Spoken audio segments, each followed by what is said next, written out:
কৃষক বন্ধু প্রকল্পের টাকা বন্ধ হয়ে যাচ্ছে, চালু হচ্ছে পিএম কিষাণ। টাকা ডাবল। যেসব গরিব খেটে খাটা আমার ভাইরা আছেন তাদের জন্য খুবই খুশির খবর আজকের এই ভিডিওতে। আপনারা এতদিন ধরে যে কৃষক বন্ধু টাকা পাচ্ছিলেন সেই টাকা বৃদ্ধি হতে চলেছে বন্ধুরা, কারণ পিএম কিষাণ এবং কৃষক বন্ধুর টাকা একসঙ্গে আপনাদের ব্যাংকে ঢুকবে বলে খবর। এই নিয়ে একটা গুরুত্বপূর্ণ নোটিশ প্রকাশিত হয়েছে। সেই নোটিশটা আপনাদের প্রত্যেককেই দেখা খুবই প্রয়োজন। প্রত্যেকটি অংশ খুঁটিয়ে নাটিয়ে আলোচনা করা হয়েছে। কোন কোন ডকুমেন্টস আপনাদেরকে দিতে হবে। বহু কিষাণ ডকুমেন্টস ভেরিফিকেশনের ফলে রিজেক্ট হয়ে যাচ্ছে, ফলে তারা টাকা পাচ্ছেন না। সেই সব নিয়ে আলোচনা করব এই ভিডিওর মাধ্যমে। তো ভিডিওটা প্রথম থেকে শেষ পর্যন্ত দেখুন স্কিপ না করে, এবং ভিডিওটা ভালো লাগলে অবশ্যই ভিডিওটাকে একটা লাইক করুন, এবং আমাদের চ্যানেলে নতুন হলে চ্যানেলটাকে সাবস্ক্রাইব করে বেল নোটিফিকেশনটাকে অলে দাবিয়ে দিন, কারণ এই ধরনের ইনফরমেটিভ ভিডিও সবার আগে পাওয়ার জন্য। পিএম কিষাণ আর কৃষক বন্ধুর টাকা কি একসঙ্গে ঢুকবে? নতুন উত্তেজনা, সামনে আসছে বড় আপডেট। রাজ্যে কৃষকদের মধ্যে নতুন করে চর্চা বিন্দু হয়ে উঠেছে একটাই প্রশ্ন, ভবিষ্যতে কি পিএম কিষাণ এবং কৃষক বন্ধু প্রকল্পের টাকা কি একসঙ্গে পাওয়া যাবে? বিভিন্ন প্রশাসনিক সূত্রে ঘুরে গ্রাম বাংলার কৃষকদের মধ্যে বাড়ছে আগ্রহ। যদিও এখনো পর্যন্ত কোনো সরকারি ঘোষণা হয়নি, তবু কৃষক মহলের একাংশ মনে করছেন যে কৃষকদের জন্য বড়সড় সম্ভাবনা উড়িয়ে দেওয়া যাচ্ছে না পরিবর্তনের। বিগত কয়েক বছরে কেন্দ্রীয় এবং রাজ্য সরকারের বহু প্রকল্প কৃষকদের আর্থিক সুরক্ষা দিতে গুরুত্বপূর্ণ ভূমিকা পালন করেছে। একদিকে পিএম কিষাণ প্রকল্পের আওতায় নির্দিষ্ট অঙ্কের অর্থ সরাসরি ব্যাংক অ্যাকাউন্টে পৌঁছে দেওয়া হয়, ঠিক তেমনি অন্যদিকে কৃষক বন্ধু প্রকল্পে রাজ্যে কৃষকদের জন্য অত্যন্ত ভরসার একটা জায়গা। ফলে এই দুই প্রকল্পকে ঘিরে নতুন করে আলোচনা শুরু হচ্ছে, তার ফলে কৃষকদের নজর কাড়ছে।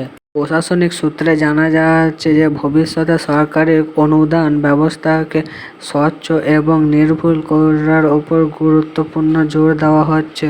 এক্ষেত্রে শুধুমাত্র যদি আপনার নাম তালিকায় থেকে থাকে, তো সেক্ষেত্রে আপনি টাকা পাবেন কিনা সের ওপরে সন্দেহ আছে। তার জন্য বিভিন্ন তথ্য বা নথি মিলিয়ে দেখাও হতে পারে।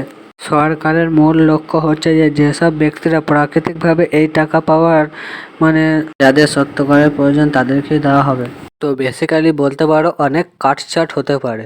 মূলত যেসব জিনিসগুলো যাচাই করা হবে তাদের মধ্যে এক নম্বর হচ্ছে ভোটার তালিকা তথ্য এবং আধার সংযুক্তি, ব্যাংক অ্যাকাউন্ট বর্তমান অবস্থা, আপনার ব্যাংকের সাথে ডিবিটি লিঙ্ক আছে কি না, মূলত নথিগুলো ভালোভাবে চেক করা হবে।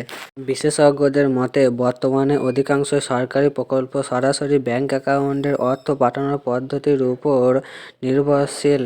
তথ্য নির্ভুল নিষ্পত্তি করা প্রশাসনিক কাজে অত্যন্ত গুরুত্বপূর্ণ হয়ে উঠেছে। মানে একটা কথা বলে রাখি, যদি আপনার নাম ভোটার তালিকা থেকে ডিলিট হয়ে যায়, তো সেক্ষেত্রে আপনি এই সুবিধা নিতে পারবেন না। তবে একটা স্বস্তির বা খুশির খবরও রয়েছে, যেমন যেসব ব্যক্তিরা এই প্রকল্পে দীর্ঘদিন ধরে সুবিধা পাচ্ছিলেন এবং যাদের নথি সরকারি রেকর্ডে সঠিকভাবে সুরক্ষিত রয়েছে, তাদের ক্ষেত্রে এই নতুন আবেদন প্রক্রিয়া বাধ্যতামূলক নাও হতে পারে। বিদ্যমান তথ্য যাচাইয়ের ভিত্তিতে ভবিষ্যতে অর্থ প্রদান করা হতে পারে। অন্যদিকে যেসব ব্যক্তিরা নতুনভাবে আবেদন করবেন তাদের জন্য আধুনিক পদ্ধতিতে আবেদন প্রক্রিয়া চালু করা হতেও পারে, যাতে আবেদন প্রক্রিয়া থেকে শুরু করে অনুমোদন পর্যন্ত পুরো প্রক্রিয়াটি দ্রুত এবং স্বচ্ছভাবে সম্পূর্ণ হয়। এইদিকে কৃষকদের মধ্যে সবচেয়ে বেশি গুরুত্বপূর্ণ আলোচনা হচ্ছে ডিবিটি বা ইকেওয়াইসি বা আধার লিঙ্কিং নিয়ে। এক্ষেত্রে বহু প্রকল্পে দেখা গেছে যে অর্থ অসম্পূর্ণ থাকলে বা নথি ভুল থাকলে অর্থ প্রদানে বিলম্বিত হচ্ছে।